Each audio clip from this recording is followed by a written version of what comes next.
they'll be prepared. But right now we got to focus on Missouri State. If we get a chance to play Wichita State, we'll have to play very well. But it's a very balanced field other than that. And like I said, somebody's going to have to play really well to beat them. Down here. Jim Benson, Bloomington Panagraph for Nick. Nick, you and Kayser are the only two guys on the team who have played on this floor.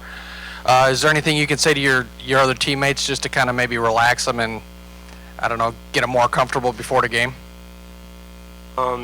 Not much so, but I just told some of the guys that it's a great event down here for this weekend. I'm very excited to be back, and I told them that they're going to have a great time down here. At tip-off tomorrow, we're all going to be ready to go and very excited. What did you learn maybe from last year, especially the first game since you guys won it, that maybe can get you guys in a good frame of mind? Well, every possession matters at this time of year, especially down here in St. Louis for this tournament. That's probably the biggest thing that I learned.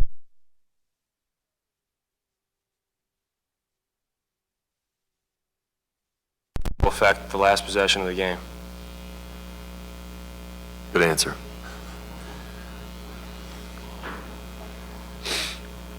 Right down here with Jim. Dan, I know Nick's sitting right next to you, but could you just brag a little bit on him? Obviously, he was voted to the first-team All-Scholar team, and you were an All-Scholar guy, so what does that really kind of mean? Yeah, Nick is, he's a captain for us. Obviously, he's had a terrific year, especially shooting the ball and fighting on the defensive boards, but the most important thing for any student athlete is, of course, the education, and we take that very seriously. Nick is a guy who's low maintenance. He strives for excellence in the classroom and on the court. He's extremely coachable. He wants to learn. He's had a great upbringing with his family, and he's what's good about college basketball, and other guys too. Bobby's had a terrific semester last semester, so excited for Nick, happy for him to be on the all-scholar team, scholar-athlete team, well-deserved. And, that's something that, as you go forward in life, is very valuable once you get finished with your basketball playing career, whenever that is. So I'm very proud and happy for Nick. Speaking of Bobby, could you just kind of talk maybe about his leadership and what that's meant to the team this year? Because it seems like he's really the unquestioned leader in the team. Yeah, Bobby shows great leadership in practice, and Nick does also. Bobby's a little more, I wouldn't even say vocal, but during the games, his passion and energy leads us in addition to his vocal leadership. And he's great in practice. He's consistent. He's tough. As I've said before, he's not scared of the moment. That helps leadership.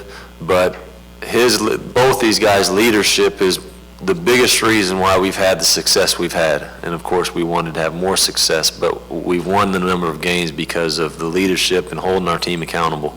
And both these guys have done a terrific job. And you know what? It's a responsibility too. Bobby knows it's his responsibility on game night to bring that energy. And that's a burden, but that's a very important thing for our team.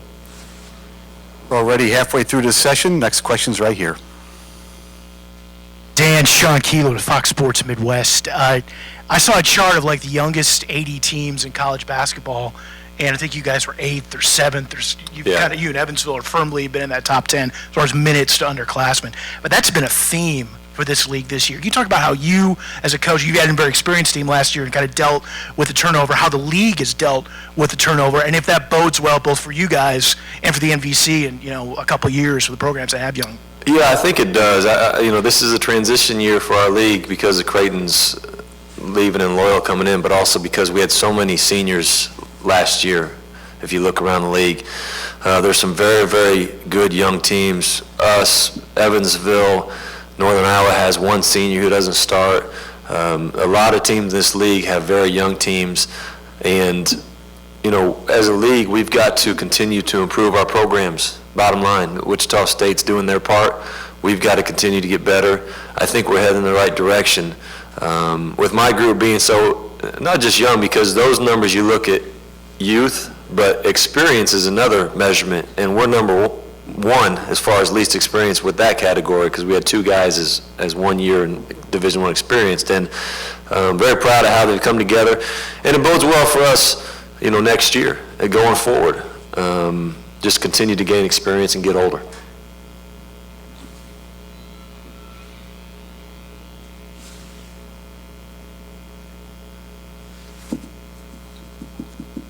We have a full 5 minutes left in case there's another question. Right here, back to Jim.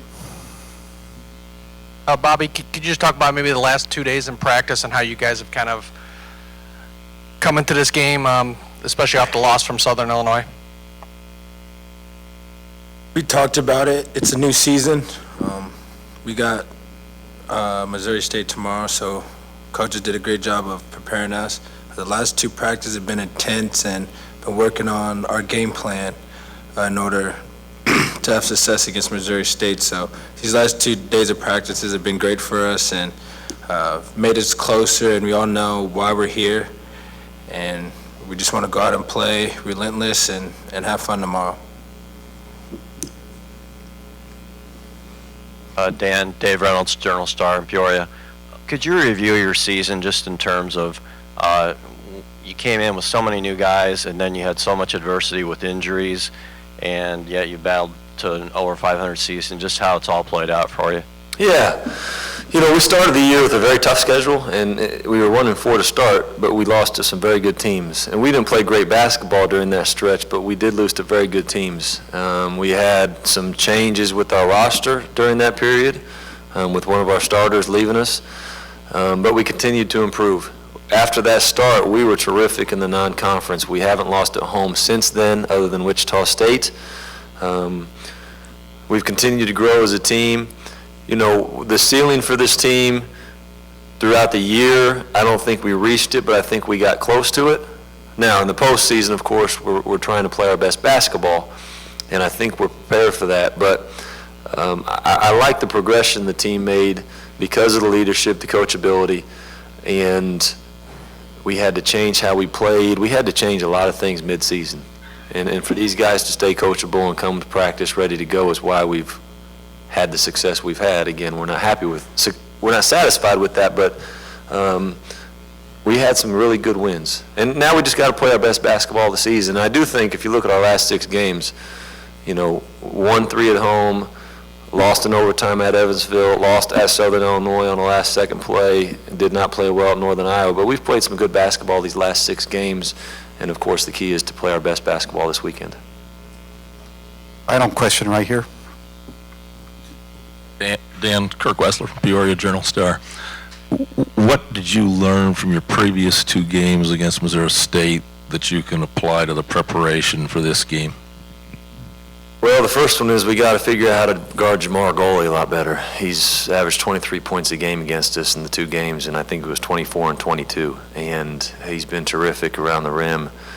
He's attacked our zone very well.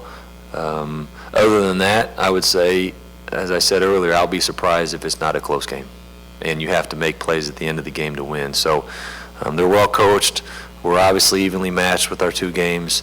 They have their certain strengths, we have our strengths, but we've got to do a much better job, as I said, on Goley, who's had a terrific year. And it's not like he's the only guy who can hurt us. He's just been the one who's hurt us the most in the 2 games. So we have to do a better job. I have to do a better job as a coach, get my guys in places to help them be successful.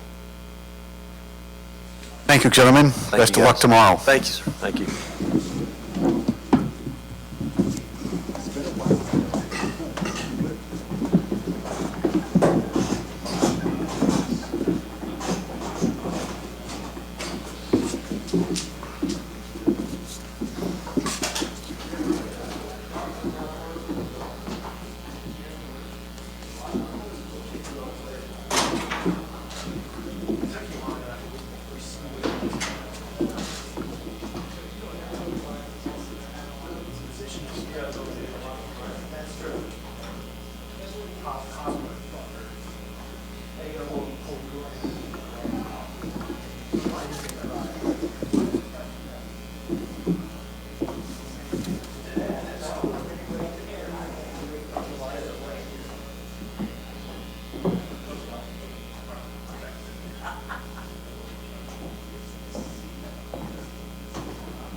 Don't miss the 2014 Missouri Valley Conference Women's Basketball Tournament at the Family Arena in St. Charles, Missouri. Show your school spirit and get your tickets now.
It's good to be here. Let's looking forward to practice today and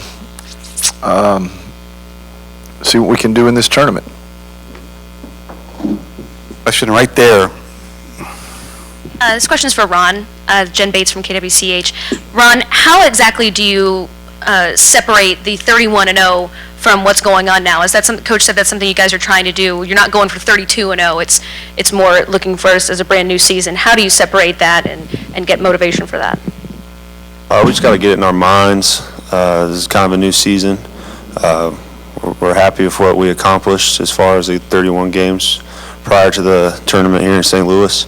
We've learned from those games, and we're going to take our game to this weekend.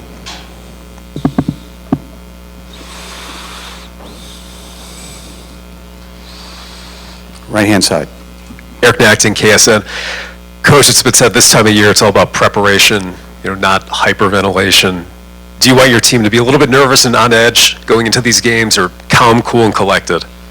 No, I think we're prepared. I don't want them to be nervous. I want them to go play. I want them to just go do what they've done since the beginning of the year, and for that matter, most of them since they stepped foot on campus, is just play their games, play to their strengths, play both ends, play as hard as they can for as long as they can, and give a fist and let somebody else come in and spell them for a while.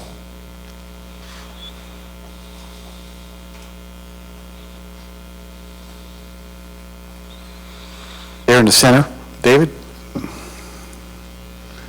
Coach Joe Strauss from the St. Louis Post-Dispatch. I mean, with all the recognition, deserved recognition y'all received this year for what you've accomplished, in the big picture, what does this tournament represent for you? Aside, I know the number one seed is in play for the NCAA, but how do you frame this tournament given what y'all have already done this year and what's ahead of you? The fact that we haven't cut down nets here, and we want to do that. These guys have responded all year, very well to the next challenge, the next game, the next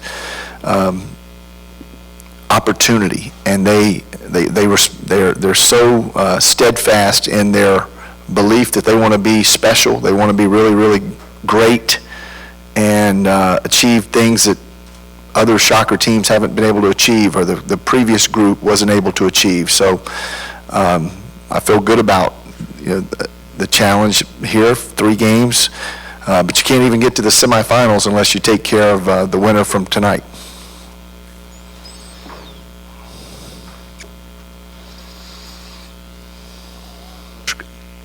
Greg Eklund, Kansas Public Radio. How strange was it coming to St. Louis knowing that Creighton is not here this year? That didn't cross my mind, to be honest. I'm coming to St. Louis for the 3rd time in a couple of months, and I've been successful the last 2. We beat the Billikens in a great game, and watched my Red Sox win Game 4. That's what I was thinking of.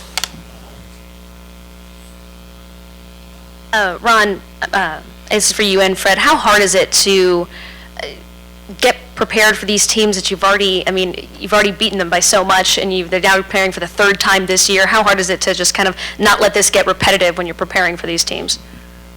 Ron, you go first, and Fred will follow. As a player, it can be tough at times, just depending on your opponent. The good thing about this is it's the 3rd time playing them, so we know our opponent pretty well. But we're playing for something that we want to accomplish as far as cutting nets down Saturday, so that's good enough motivation to get us going. As far as beating them before, that's out the window now. Everybody's 0-0, and it's just going to be about who plays the best for 40 minutes. And we understand that if we don't play well, we could be beat, and we understand if we play well, we like our chances. So that's our mindset going forward, and we don't focus on the games previous. Obviously, we'll use the same scouting and adjust the game plans accordingly, but the margins we won by and beating those teams don't matter right now. Questions on the left-hand side. Jason Penske from NBC2 in Terre Haute. Fred had a great line when you guys had played Indiana State, said that your locker room has no room for agendas. And I was just wondering, Coach, if you could comment on what it's like to coach a group that believes that and acts that? I believe that wholeheartedly. The latest example was the last photo shoot for Sports Illustrated, which was 3 days ago, I think. I brought these 3 gentlemen together, and Clee Anthony, as well as Takel Cotton. I was asked to choose one player, and I couldn't do that. That's not something that I wanted any part of, and I'm not going to play favorites. I'm not going to do that. So I brought the 4 that started every single game. These 3 and the Defensive Player of the Year, Takel Cotton, and I had 4 straws, and the shorter straw was going to get to do the photo shoot. And before I told them what it was for, they all kind of chuckled. Sports Illustrated wants to do another cover shot, because they've all been on Sports Illustrated 2 weeks prior as the starting 5. And Clee Anthony goes, Coach, I really don't even want to draw. I think Takel could do it. We get so much coverage, so much hype, so much exposure. I think he deserves it more. And that's how it went. They're an unselfish group. They play team basketball. They play both ends. And I don't know why I'm blessed with this type of group, but to be honest with you, most of my teams, if not all of my teams, have been like that. But I'm not sure to this degree, that's really quite a statement. We're talking about Sports Illustrated, and he just said, I think Tikel should be on it, and that's who was on it. Anthony, Coach Marshall won his third straight Valley Coach of the Year award earlier today. What's he like to play for? Well, he's definitely a great coach, and that shows with him winning 3 years straight Coach of the Year. And like, he gives a lot of credit to us as players and saying how he got lucky to be in this situation and get us, but we say the same thing right back coming into this situation in this program.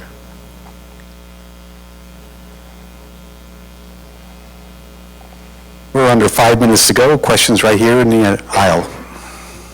Coach, one other thing, when a mid-major has a team that has been as dominant as y'all have this season, do you think that's necessarily a good or a bad thing for a conference in terms of representation in the NCAA tournament and just national profile? First of all, Joe, you got to read more, because someone said that MM term that you used has been buried. Okay, I'm not sure you saw that, but they had the funeral and everything, last rites, it's over. So we are a non-BCS basketball team that happens to be 31-0. We just don't have a football team. We do have cheerleaders. We have a lot of fans. So repeat your question.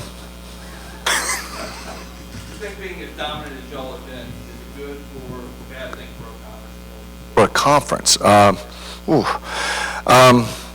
know, I can't. I don't know about that. My contract states that my job is to make sure that Wichita State basketball program, men's side, is taken care of. We win as much as we can. We graduate people. We do it in a first-class way with integrity. So, you know, that's what I'm going to try to do. So, if the conference benefits from that, great. If not, you know, I'm not going to apologize for that either.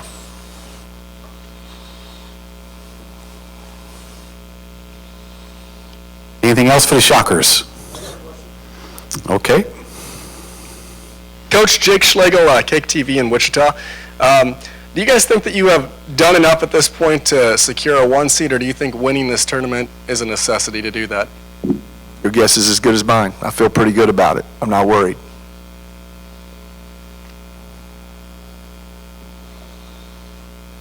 Okay, gentlemen.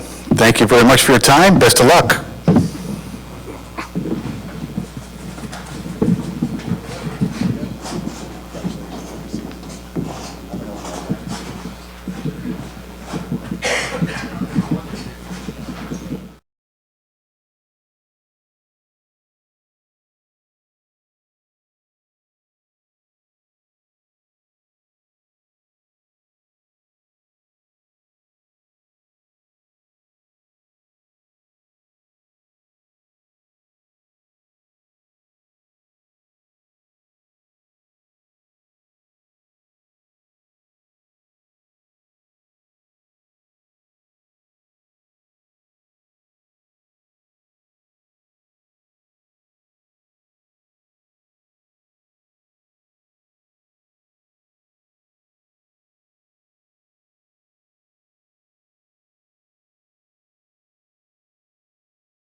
This is coming to St. Louis. When the final buzzer sounds, only the best will advance to the NCAA Sweet 16. Experience it live. Catch second and third round action of the NCAA Men's Basketball Championship, March 21st and 23rd at Scott Trade Center, hosted by the Missouri Valley Conference. Single session tickets start at $66 and are available for a limited time. Visit ncaa.com/MBB tickets and make a date with champions.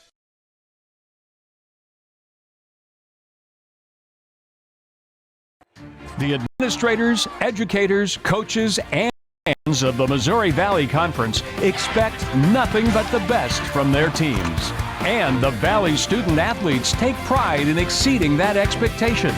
On the field, on the court, on the track, and in the classroom. Celebrating academic and athletic excellence for more than 100 years. This is the Missouri Valley Conference. Show your school spirit and make all the difference. Sport your team's colors at the MVC tournament and get great seats for as little as $12 admission. Just $12. Don't miss the 2014 Missouri Valley Conference basketball tournament at the Family Arena in St. Charles, Missouri. Show your school spirit and get your tickets now.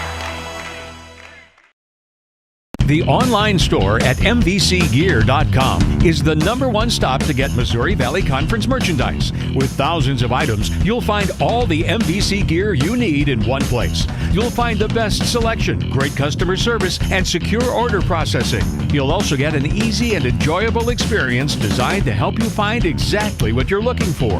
So if you want the best place to get Missouri Valley Conference gear, head to the online store at MVCgear.com.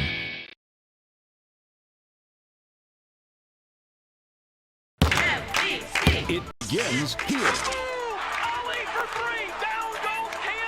It begins here. Say it slowly. Wichita State is going to the Final Four. The madness starts at the Arch. Don't miss the 2014 Missouri Valley Conference men's basketball.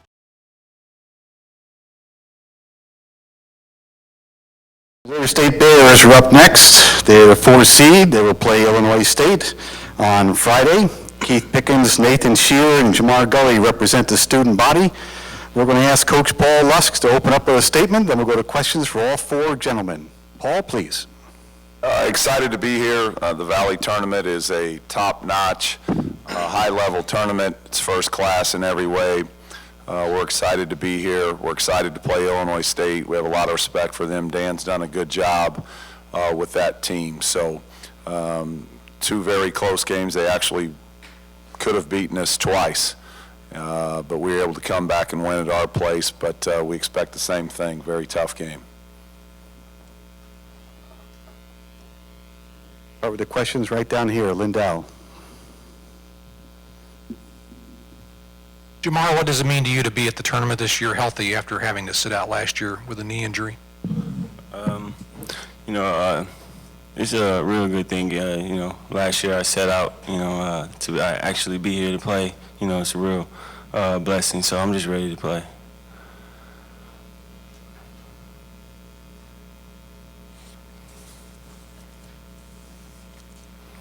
For Keith, Jim Benson, Bloomington Panagraph. Could you talk about when Marcus went down for the season, what you guys kind of had to do as a team just to kind of rally the troops a little bit? I think losing a player like Marcus obviously hurts any team, but as a team we collectively came together, and it was a process, and I think we, as the season went on, we realized that we weren't getting Marcus back, and we just had to come together as a team more and work harder and try to make up for what Marcus brought to the team, and obviously that's not easy what he does, and I think we're doing a good job and we'll continue to push through this tournament.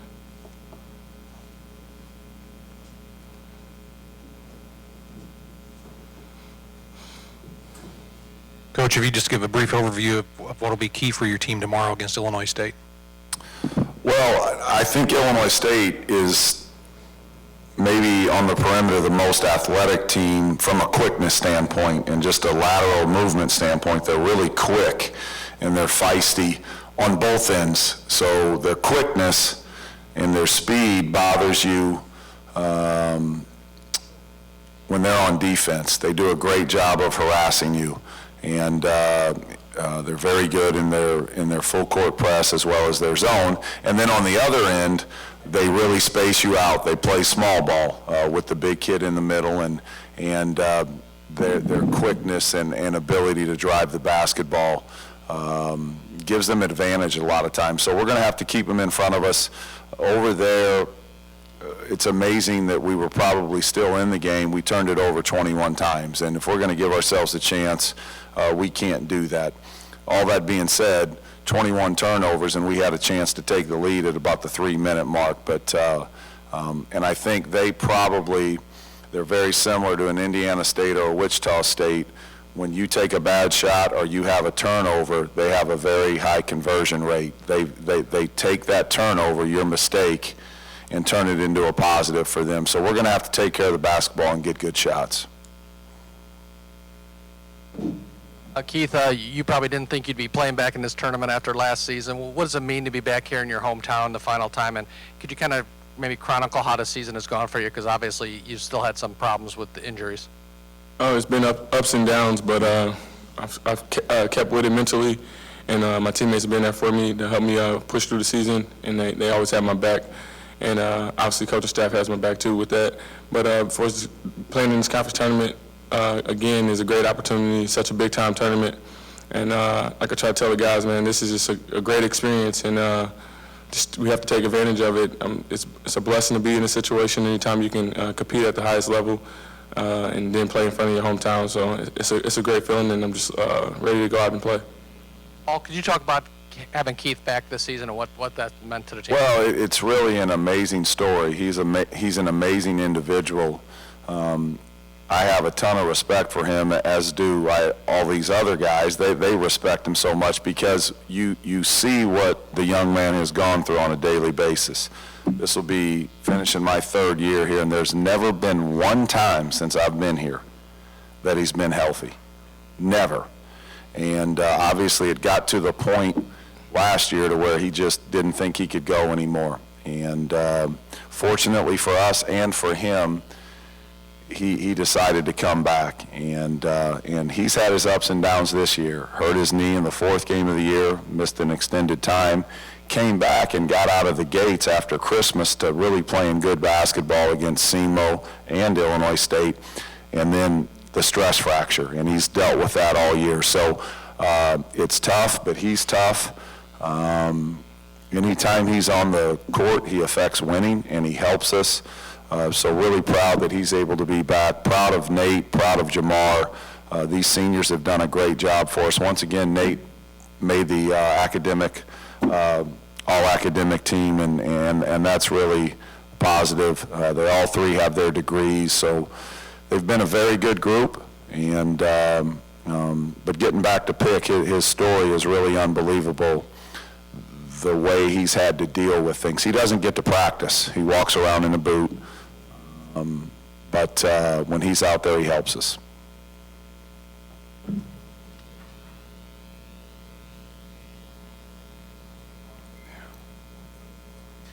Coach Joe Strauss, St. Louis Post-Dispatch. Enjoyed talking to you the other day. Yeah. For you and any of your players who'd care to comment, what, if any, value does playing the top seed in this tournament, an undefeated team, as well as y'all did when y'all saw them initially this season, have, or is that so long ago, circumstances so different, it carries no relevance here? Yeah, I just think it's that game is long gone. We were a different team. They were a different team. If we're fortunate enough to advance, and that's what everyone's trying to do, and they're fortunate enough to advance, because nothing is for certain. Wake Forest proved that last night. And you do get another shot at them. We would probably look at the most recent game we played, but we haven't even talked about that with Wichita State because we have a lot of respect for Illinois State, and we know that we'll have our hands full. I'm going to have Jamar and Nathan respond to that question as well. Yeah, I think Coach pretty well summed it up. We haven't looked forward to Saturday at all. We're focusing on tomorrow and Illinois State. We had 2 tough games against them, so we know we don't have anything guaranteed. So that's what we're really trying to focus on. Yeah, same thing they both said. We haven't got to it yet, but we just got to be ready for the next game, and that's against Illinois State. And hopefully we can get out of that, and then we can talk about Wichita State.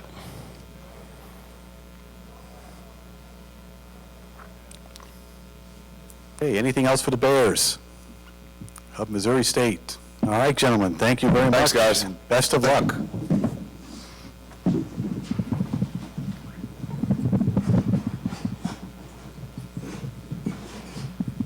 .245, Southern Illinois is up next, followed by the Panthers of Northern Iowa.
controversial buzzer beater.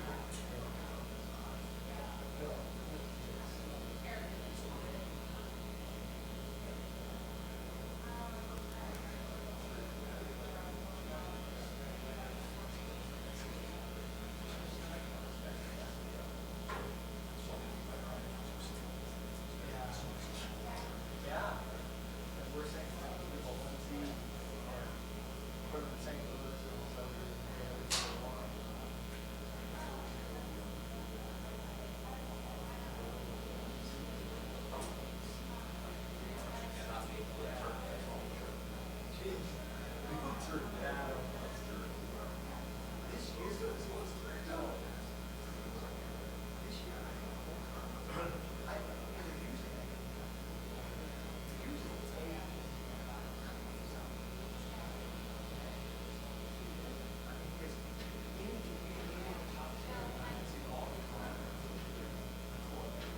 it's going to be who is exposed to the least or the least.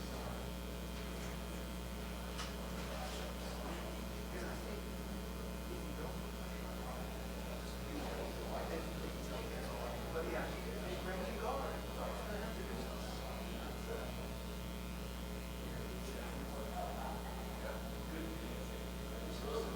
So it used to be back and forth, quarterback for Spurs, hardest thing in the world. I mean, you know, because they have their own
Salukis of Southern Illinois are up next. They are the 6th seed. They will play Northern Iowa on Friday. We have Des Jackson, Anthony Bean representing the student body of SIU. The head coach is Barry Hinson. We're going to ask Barry to open up with a statement, then we'll have questions for all three gentlemen. Please. Well, we're glad to be here. Shoot, this is my 11th one, and it's always exciting. This area has always done a great job of representing itself in support of the Missouri Valley Tournament. It's certainly the highlight of the year for me as a basketball coach, and Arch Madness means a lot to me and has gone back and provided a lot of great memories. And I know our players will enjoy this, but I know the fans will enjoy it even much more so. Right here in the aisle. Andrew Logue with the Des Moines Register. Anthony, talk a little bit. You played really well the last 3 weeks. Do you have a reason for it, or what has got you going? How much fun are you having with it? I just think it's just mainly just the whole team staying positive. In every practice that we had, everybody just comes with high energy, and we're all excited to be there. And I just think it carries over through everybody throughout the team, and everybody's just playing like they're supposed to. You guys made it so known throughout the season that your goal was to be here playing on a Friday. So now that you're finally here, has it sunk in yet? Have Des start off that and then go to Anthony. It haven't. I don't think it really completely sunk into like the younger guys, but for me, like it's sunk in because my whole college career, like I played the first game in the morning, the first day. So this is the first time I actually get to play in the Friday game. So I'm anxious about it. I'm excited, and I just can't wait for the game. Anthony, same question about being here. I think for us, like me and Des, since we played here last year, I think it's sunk in a little bit. But I feel once we get out there, it's the new guys. That's when it's going to sink in when they see all the fans in the crowd and things like that. But from how it is now, I think everybody's prepared and focused.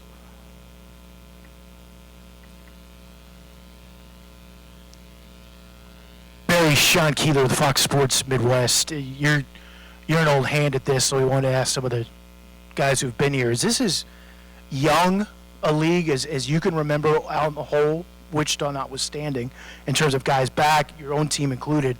Saw some list of like the 80 youngest teams, and there were like 4 Valley teams there. And how does that bode for the league moving forward in a couple of years, how that cycles through? Oh, it's just for everybody here. For Coach. You're good.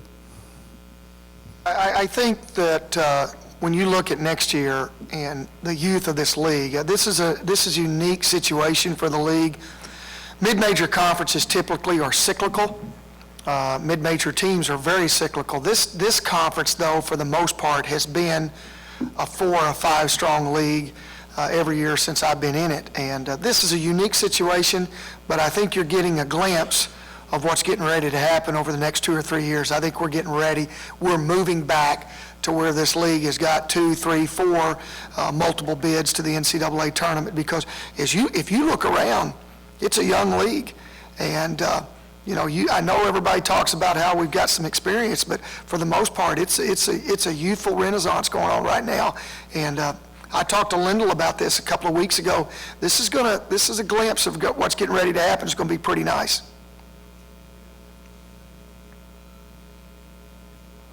It's been 7 years since you guys have reached a semifinal, since SIU has. What would it mean to you to win tomorrow and to be able to be playing on Saturday?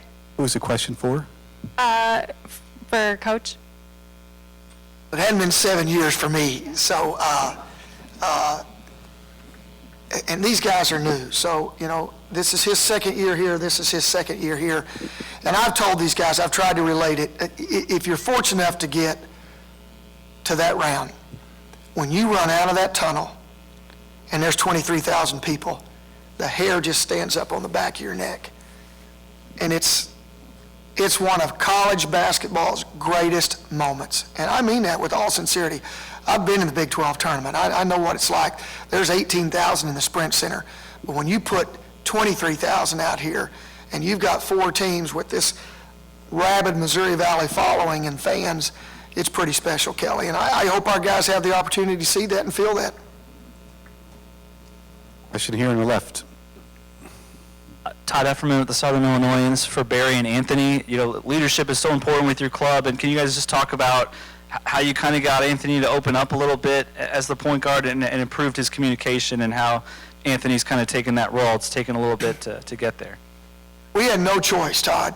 When Marcus went down, I'm an old school guy in the sense that I think your quarterback has got to be your point guard, and your point guard has to be your talker, regardless of who that person is. They've got to talk.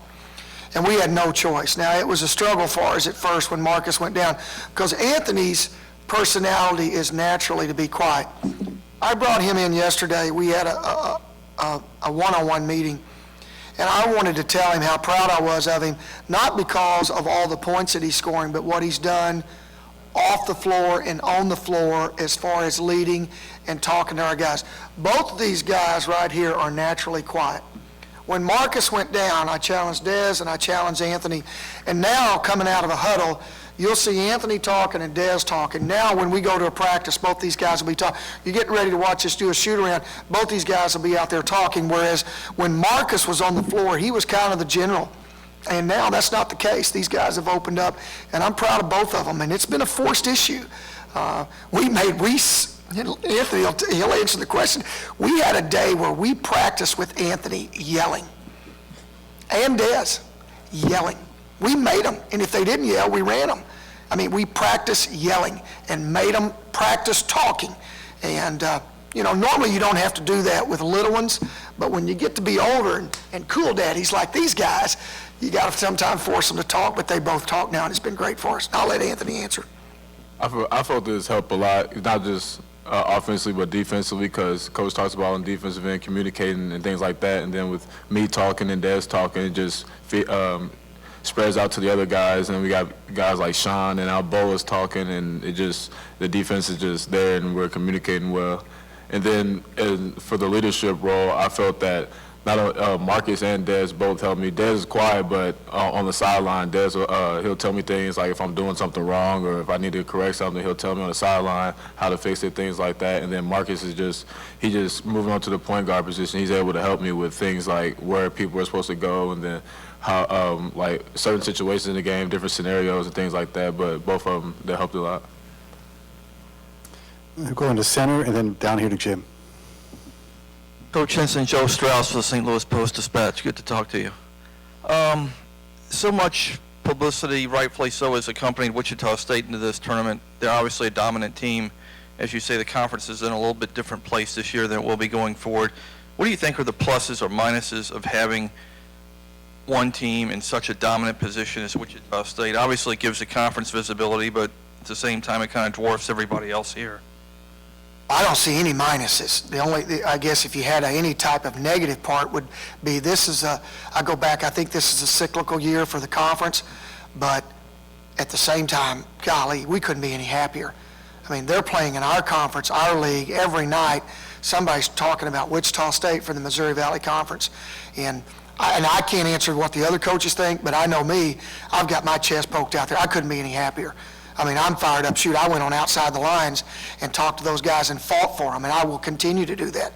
And I just think what Greg and that basketball team have done, regardless of the wins and losses, what they have done by continuing to play and play loose and play hard and share the ball and all that, I just think, there's a reason why he's Coach of the Year. I mean, it's just remarkable what they've achieved. And this didn't happen a lot. And I mean, you can go back. Everybody wants to talk about George Mason, Butler, VCU. They want to talk about the mid-major. Well, those guys, they didn't go undefeated. They didn't do it. This is something that's spectacular, and this doesn't happen. And so, for me, I just grasp onto it. I'm fired up about it. We're going to take two questions, 1, 2. We'll try to get the third one here. Go. Des, Jim Benson, Bloomington Panagraph. You won't be here in 2 years, but where do you think Anthony's game will be in 2 years? I mean, he's young, so he can't do nothing but get better. I feel like he's just going to get better year by year. He definitely got better from last year. His points like doubled or tripled, so he's going to be a great player. He might be the face of this league. I really don't see nobody who can really just guard him one-on-one, so. This is for all three of you, but I'd like to hear from the players first. going back to December and the Murray State game and Coach being all over the place with his post-game press conference, and there was a lot of speculation out among the rest of the world that was not in your locker room that Coach has lost the team, this team's going nowhere, it'll fall apart now, how are they going to put the pieces back together? Inside, what happened, what was it like, and how big an impact did that have on this team starting to grow and come together? Anthony first, Des, and then Barry. I felt that it brought us together because we all know Coach has a different way of communicating with us that I don't think a lot of people are used to, but we're used to it. We hear it all the time in practice, and for us, I thought it brought us together. And because after that, I felt our team. We lost a couple more games, but it brought us together. We were all focused, and we just learned from it and kept building on it, stay positive. Well, when that happened, like, I'm pretty sure, like, some of the guys felt some type of way, but Coach was right. Like, we wasn't playing good. You know, we wasn't playing as hard as we could, and it was like games we could have won, but it's just like we wasn't focused and we wasn't being tough enough and things like that. And, I really didn't take it too personal. Because in a way, Coach was right. You know, we needed to play harder, and we was playing soft and things like that. But I feel like it brought us together. You know, we just had to come together and just talk about the situation and how we can move forward. Yeah, I think they answered the question. I don't think, and I think they need to answer the question because that question goes to those guys. It doesn't go to me. I know what I thought. I pretty much shared it that night at Murray State. So, but I've always been that way. And I'm a volcano. I erupt. I say what's on my heart. I'm passionate. I'm not a thermostat. I apologize. I don't regulate. What you see is what you get. And you watch me during a game, we miss a basket, I'm crushed. We make a basket, I'm happy. I couldn't sing alto. There's no way. I'm probably closer to a tenor. I've got no chance of being a bass. Not with this raspy voice. Maybe close to Stevie Nicks, but that's about it. Final question right here. Desmar, you and Coach have certainly had your ups and downs the last couple of years, but Coach finished runner-up for Valley of the Year, for Coach of the Year in the Valley. What has he meant to you, and just your reaction to the voting? Well, by me playing for Coach Henson, he made me like just grow up and mature more, like a lot faster than I was going to, I guess I should say, because like he's on me every day, just making sure I'm doing the right thing. So that helped out a lot for me. Okay, gentlemen, thank you very much, and good luck tomorrow. Thank you. Thanks, guys.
Riders.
Number 3 seed, Northern Iowa Panthers are with us. Seth Tuttle, Chip Rank, Matt Morrison represent the players, the student athletes, I want to say. Ben Jacobson's the head coach. We're going to ask Ben to start off with a statement, and then we'll go to questions for all 4 gentlemen on the dais. Ben, please. Thanks. Playing our best basketball of the year, winning 5 of the last 6. I think more important than winning 5 of those 6 games, our defense and rebounding has improved greatly. We've had really good leadership. Obviously, some ups and downs in the middle of our season, but we continued to practice really well. That leadership obviously is sitting up here with me right now with what Matt and Chip have done, and obviously what Seth has done for us. But Matt and Chip have been terrific in terms of their leadership and making sure that we practice right, even when we were struggling a little bit in the middle of the year, and that's paid off for us big time. Because of that, we've had an opportunity to play well. We've got good momentum right now. We know we're going to. It's going to be a heck of a game tomorrow, but we do come in with some momentum, and that's good. Right here. Coach, talk a little bit. Anthony Bean's had a couple pretty good games against you, but he's really, against everybody else, playing really well right now. What have you seen in his development the last few weeks, maybe on tape? Well, his, since he's moved to the point, and I'm sure Barry's talked about it plenty, but since they've made that move and put the ball in his hands, that's, in a lot of ways, that's changed it for Anthony and for their team. They've played very well since that time, and he's a hard guy to play against because he's making the three-point shot at a very high percentage. So you've got to be on top of him when he catches it. But he's very good off the bounce. And his ability to make that pull-up jump shot anywhere from 12 to 19 feet. There aren't that many guys that do that anymore. And then he's big enough and strong enough to score at the basket. So, when you can score in all 3 of those ways and you're a good free throw shooter, that, and obviously he's worked hard to improve the areas he's needed to, but he's hard to play against because he can score in a lot of different ways.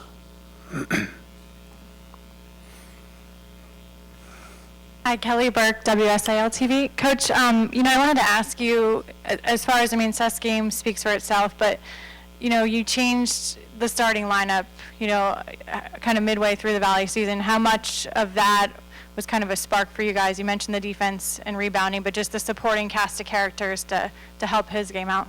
Yeah, that happened to coincide with the 6-game run that we're on. From a defense and rebounding standpoint, Marvin Singleton has done a good job at that power forward position for us. Having Jeremy in the starting lineup on the wing gives us more size than what we had when Dion and Wes were starting together. And then Wes, as our starting point guard, is bigger and longer than what Dion is. So we've got a unit that's been better in terms of defending and rebounding. I would tell you the other thing that has taken place with this team is, and it happened with the change in the starting lineup, the way in which Chip, Dion in particular, and Nate Buss to an extent, the way in which they've handled themselves coming out of the starting lineup, maybe having to sacrifice some minutes so that we could get what we felt was maybe a better defensive rebounding type team on the floor, and to come off the bench and provide what they do best, and a lot of that is at the offensive end of the floor. They've made improvements defensively in terms of rebounding, but the way they've approached it has helped our team. As much as our defense and rebounding has improved, as I talked about, our leadership has been great. And when guys are willing to sacrifice, when they come out of the starting lineup and they continue to practice as hard or even harder, that sends the right message to your team. Seth, sometimes all the weight can kind of fall on a big guy a little bit of what's required. But Nate has played really well. I think he's at 15 of 18 three-pointers. How big is it having Nate Buss there with you, and what he can do outside? How does that make your life maybe a little bit? Yeah, Nate's been playing really well lately. He's been rebounding for us. He's been putting the ball in the basket.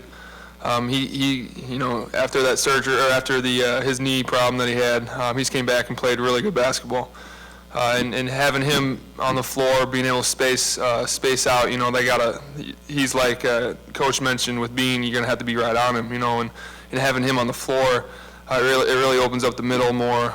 It's hard for teams to maybe double so much in the post, knowing that we can kick it out and get a reversal pass, and if it ends up in Buss's hands, that he's been hot lately. So he's been playing really well, and hopefully he can continue that. Question in the back, past the lights.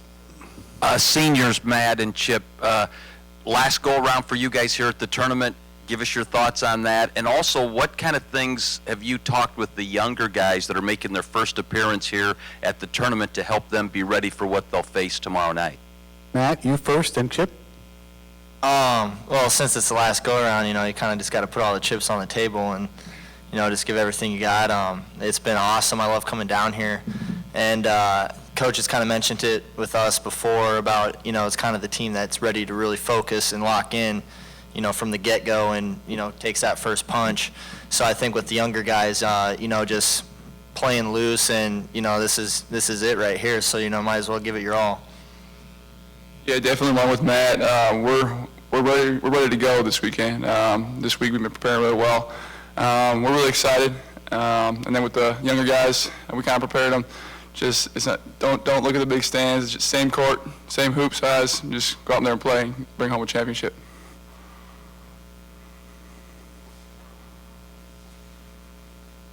Here, and then Kelly. Jake, what other problems does Southern Illinois present to you guys? Well, outside of Jackson and Bean, which are a handful for us and have been for most teams, those two guys have been terrific, and they create a lot of offense for their team, but they also, those two make things a little bit easier for the other guys in that lineup, and they do a good job of helping those other guys, get quality looks or better looks. In addition to that, though, Dave, the way in which they've rebounded the basketball, against everybody. They've been the best rebounding team in our league outside of Wichita, and they've got, for the most part, an undersized lineup. They're playing a freshman at that power forward in the starting lineup, and, he's 6'5" or 6'6", but he's extremely active, and their guards rebound the ball so well. I think that's what has really fueled their run. They're 7-3 in their last 10, and their losses are at Wichita in a close game, at Indiana State in a close game, and then we were able to get them at our place late in the year. Otherwise, they've beat everybody. And I think that has happened, one being going, with being moving to the point, but their rebounding, especially at the offensive end of the floor, has been terrific. And that's, that for tomorrow's game, we have to find a way to win that battle. There's no two ways around it. We have to find a way to win that rebounding battle tomorrow. The first time you guys met this season, it came down to the wire. Then, in your guys' place, you handled SIU pretty well. How does the confidence from a win like that factor in going into this tournament, and does it at all?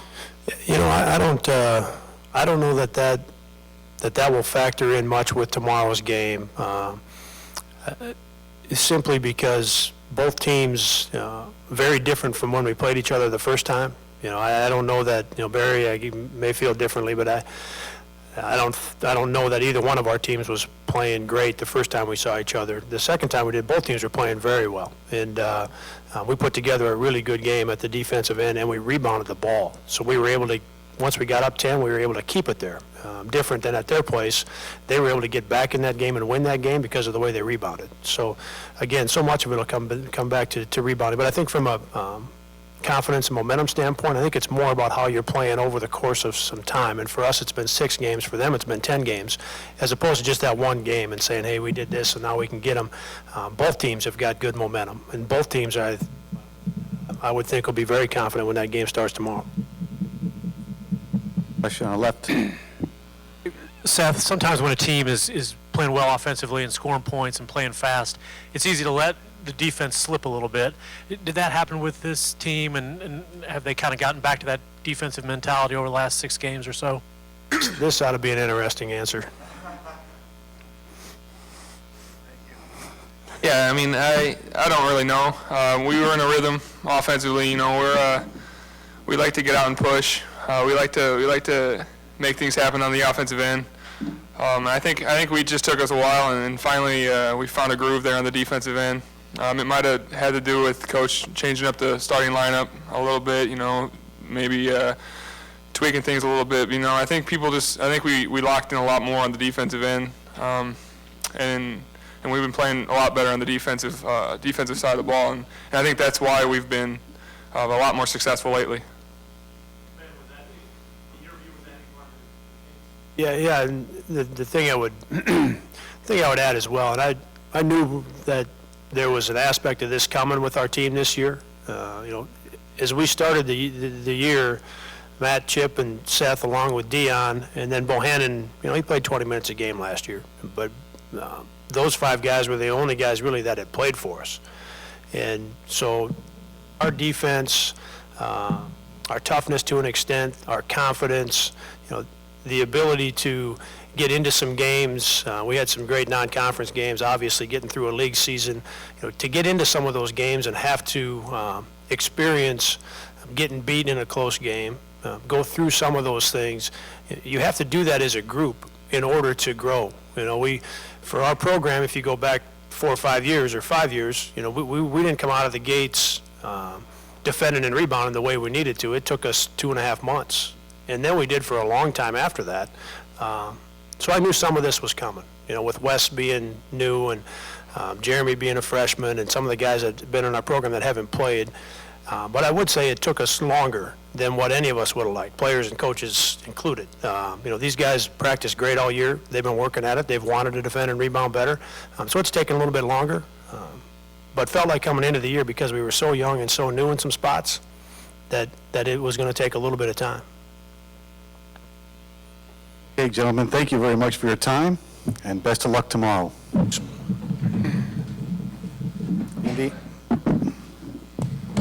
Indiana State's next.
Number 2 seed, Indiana State Sycamores are with us.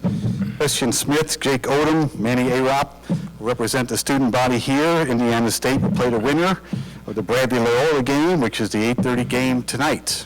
We're going to ask the head coach, Greg Lansing, to start off with a statement. They'll have questions for all 4 representatives of Indiana State. Greg, please.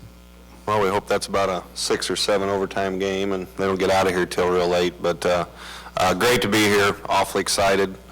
Be with these 3 guys up here that have played awfully well all year and accomplished a lot, leading their team. And we've lost a few here right before the start of the tournament, but we lost to good teams. And we competed hard Saturday against a very good UNI team. And I think we've had good practices leading up to this. We'll have one more here today, and we'll be ready to go tomorrow night. Start right there on the edge. Dave Reynolds, Peoria Journal-Stars for Jake.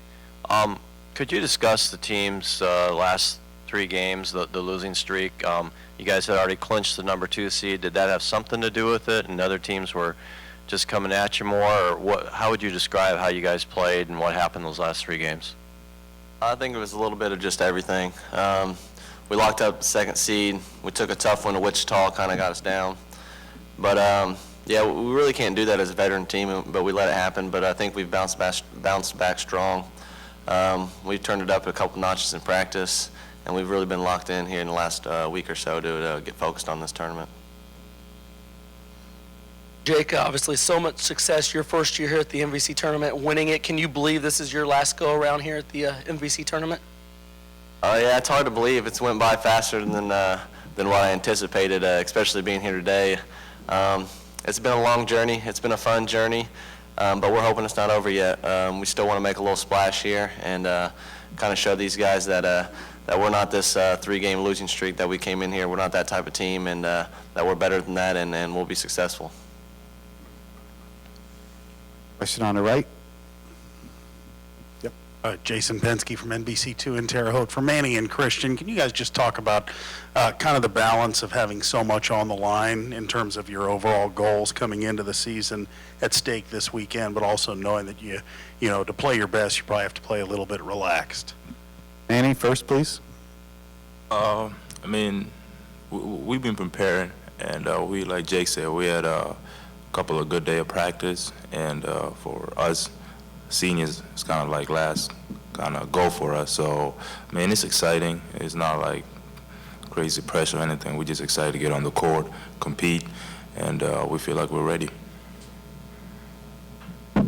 Like he said, just to add on that, you know, we can't focus on what happened in the regular season anymore. You know, that has no impact on what's going to happen tomorrow night. I mean, like he said, we have no pressure. You know, it's just one game at a time from here on out. And we did have good practices this whole week. I think we've refocused a lot more. Coaches got us a lot more energized and excited for this weekend. And, you know, hopefully we play just how we practice.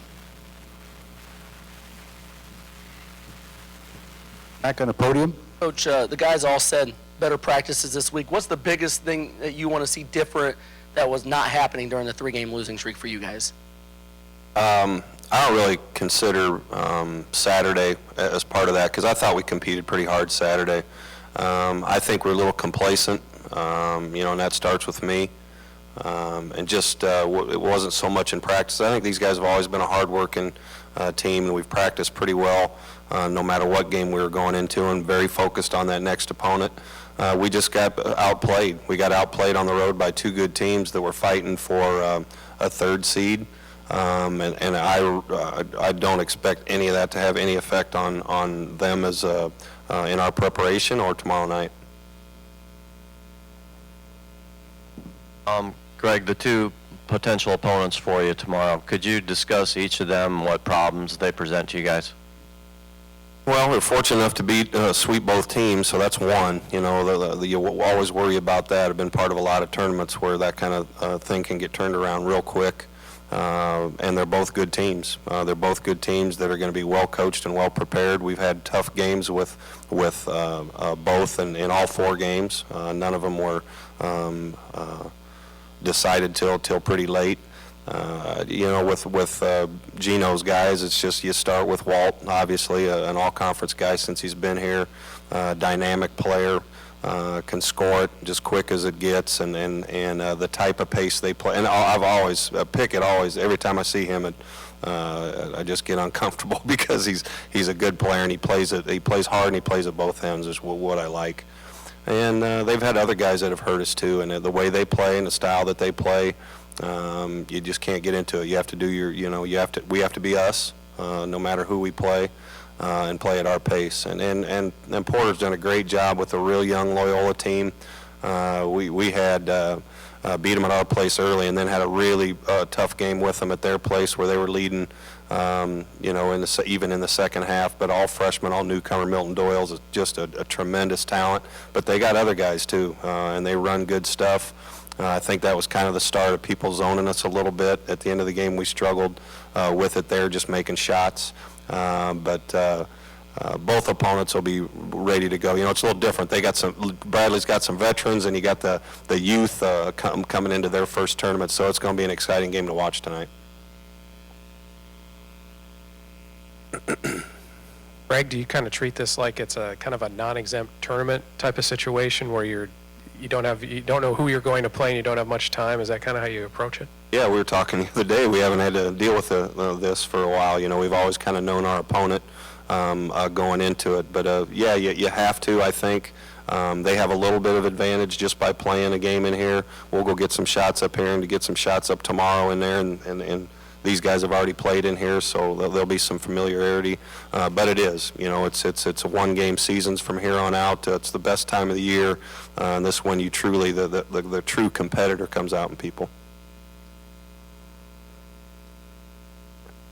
Jay, can you talk about that aspect too, not knowing who you're going to play for and how it affects preparation and things of that nature? It slows down the scout a little bit, but with our team, I think the focus is really on us. You know, we need to come ready to play, not come out and start the first 4 minutes slow or the first half or the second half. We believe if we play to our potential, we can compete with anybody or beat anybody. So we're really just going to concentrate on ourselves. We're going to focus a little bit on them tomorrow, I'm sure, and run through some of their plays. But it'll be an interesting matchup tonight, and we know that whoever wins will be ready for us to compete against us tomorrow. So we just got to stay locked in, maybe watch the game tonight and figure out a few things there and focus in on tomorrow. 2 questions are up. Go ahead, please. Greg, two-part question. What's your favorite part of this weekend and this event? And then you mentioned Harry hitting a shot, Terre Haute going crazy because we're not in the play-in game. What's it like to come here with the number 2 seed and a team you really believe in? It's the first time I've had to do it. I'd rather be the number 1 seed. I'd rather have won the regular season championship, but these guys, it's where we were picked. We finished 2 games ahead of the people that finished 3rd. They've been a great group to deal with since day one. So it's a new feeling. My feeling myself is I'm just excited to get out there and play. You know, people can talk about losing the last 3 all they want. That's, like Christian said, that stuff's gone. That's over. I will ride with these 3 guys and the rest of those guys at any time. We're going to go out, and I'm excited to take them to the floor tomorrow night and compete and represent Indiana State and our fans in a big way. What was the first one? eating at Charlie Guido's probably tonight, probably part of it. No, you know, I really, my dad's in here. It's great to have my mom, my dad, and my brother around, and I love the best feeling ever other than seeing these guys' faces after winning it was coming down that elevator before the championship, getting on that bus before the championship game. I always, when we go on the road, I'm always in the lobby pacing because there's nobody around. Well, here we get a good old following there in the lobby of our hotel, so I'd wait till the last minute, and I'd come down and I could just hear the crowd going crazy because the guys were going through there, and walking through that lobby before that championship game was a pretty special memory. This is for Jake. Coach just talked about how it was advantageous to play a game. You know, in your instance, you know, Bradley or Loyola may have a little bit of an advantage having already played a game. How do you look at that as a player? Is that an advantage having played a game, or is it more of an advantage being rested and, you know, coming in fresher?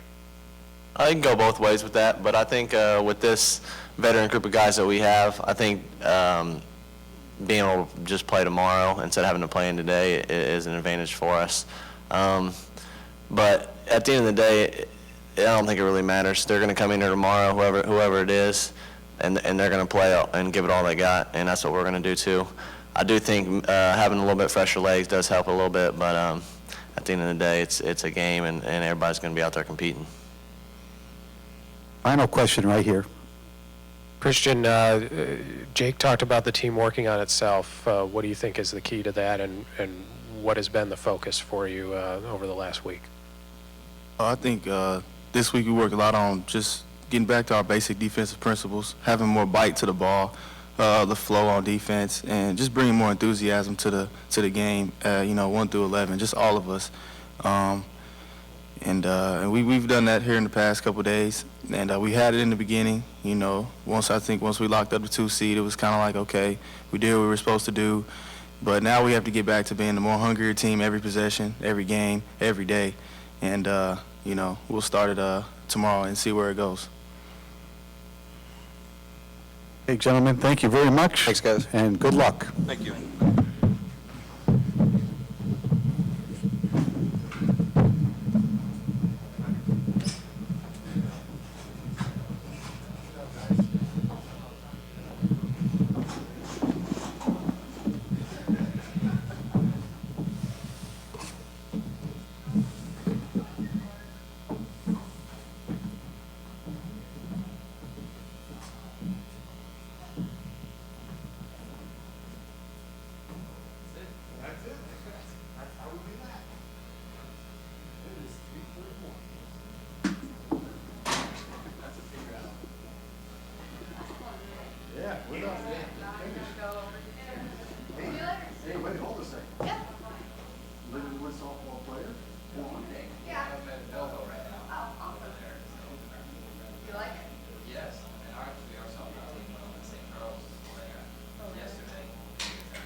Exactly right, yes. That's right, yeah. You got it.